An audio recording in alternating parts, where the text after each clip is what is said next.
वॉलिस famous आहे, त्याला थायलंडला घेऊन गेले. मी आमच्या गोयाला पोरांना म्हटलं गेला आपला माणूस हातातून सुटला. म्हटले नाही नाही नाही तो सहज गेला असेल.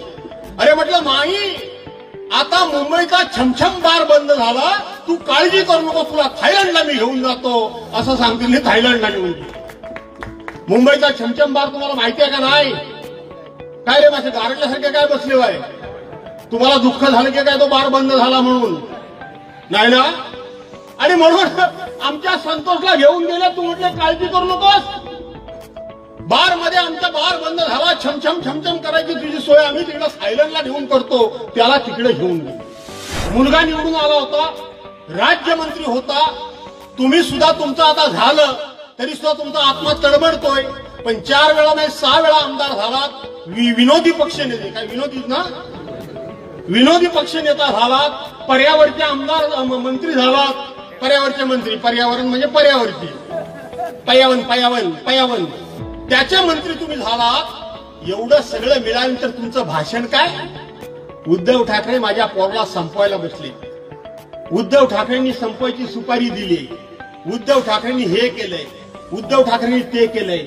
अरे संजय कदमानी तर रामदास कदमांना हा एक प्रश्न विचारला होता एका भाषणामध्ये, 10 भाषणामध्ये, की रामदास कदम तू तर 1.5 फुटिया, मग तुझा पोरगा 6 फूट कसा? अर्थ काय होतो? अर्थ इतका भयानक होतो. अरे रामदास कदम तू राजकारणाकरता एवढा हलकट आहे, तू राजकारणाकरता एवढा लाचार आहे. संजय कदमाचा नाईलाज झाला म्हणून तो तुझ्याकडे आला, पण माझ्यासारखा असता तर संजय कदमाच्या मांडीला मांडी लावून बसला नसता. पण रामदास कदमासारखा लाचार, रामदास कदमा करता सत्य करता हलकट आणि चारित्र्य नसलेला माणूस उभ्या महाराष्ट्रामध्ये शोधून सापडणार नाही. हा आमच्या कोकणाचा कलंक आहे, कलंक आहे. राजकारणाकरता आपली कितीपत आपण आपली सगळी इज्जत धुळीला मिळवायची. मी संजय कदमांबद्दल काही म्हणजे मला संजय कदमांना गरज होती, त्यांचा नाईलाज झाला, ते पाठीमागे भले लागले असतील ताई. यांनी कसा घेतला त्याला बरोबर? यांनी कसा घेतला? हा सत्यकर्ता किती लाचार आहे, किती हलकट आहे. आणि हा लोकांना तत्वज्ञान शिकवतो. मी कधीही कोणाला अरे तुरे करत नाही, परंतु परवांच्या दिवशी रामदास कदमाने शिवसेना प्रमुखांच्या मृत्यूनंतर जे केलेलं भाषण आहे, ते भाषण या महाराष्ट्रातला कोणालाही पटलेलं नाही आणि कोणाला पटता कामा नाही.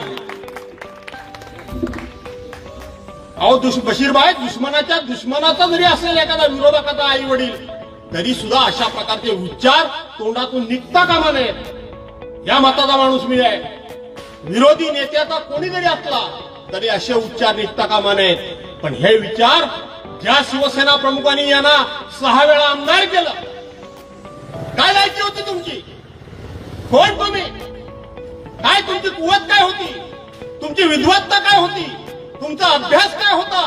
तुमचं पक्षाकरता योगदान काय होतं? 0 योगदान. त्या परशुराम शेठची चिलीम भरणारा हा माणूस, चियार भरणारा हा माणूस, त्यांनी शिवसेना प्रमुखांच्या मृत्यूनंतर असं भाष्य केलेलं तुम्हाला पटलंय?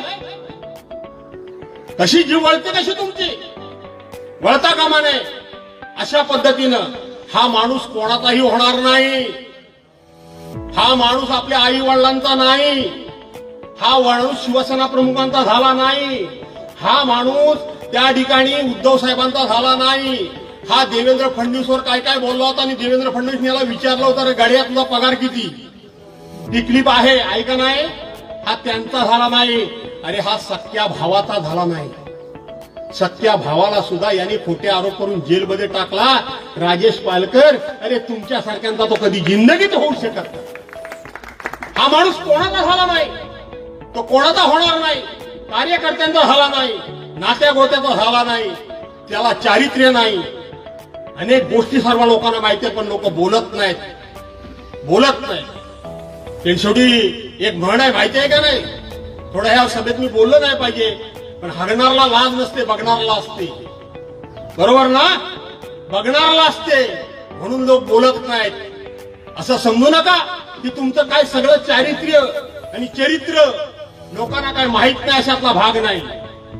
लोकांना सगळं माहिती आहे. आणि म्हणून अशा लोकांच्या बरोबर कशा करता गेलात तुम्ही? कशा करता गेलात? काय करण्याकरता? विकास करण्याकरता? 2009 साली हा माणूस पराभूत झाला. त्यानंतर 13 वर्षानंतर मध्यंतरी या माणसाने फेऱ्या घातल्या सगळीकडे निवाचा, अगदी त्या निव्यापासून तर चोरवण्यापासून तर सगळीकडे. अरुणाताई तुम्हाला माहिती आहे. आणि प्यागोडामध्ये बसल्याने 7 सरपंचाचा पक्षप्रवेश करून घेतला. किती? 7. मी या ठिकाणी बसतो, रामदास कदमांना बोलवा आणि विचारा त्या 7 सरपंचांना तुम्ही निवेदन दिलीत आणि एवढी मंजुरीचं पत्र दिलं, त्यातलं एक तरी काम मंजूर झाले. नवीन घडामोडी पाहण्यासाठी आजच आम्ही मुंबईकर 24 तासला लाईक करा, सबस्क्राईब करा आणि अपडेट रहा.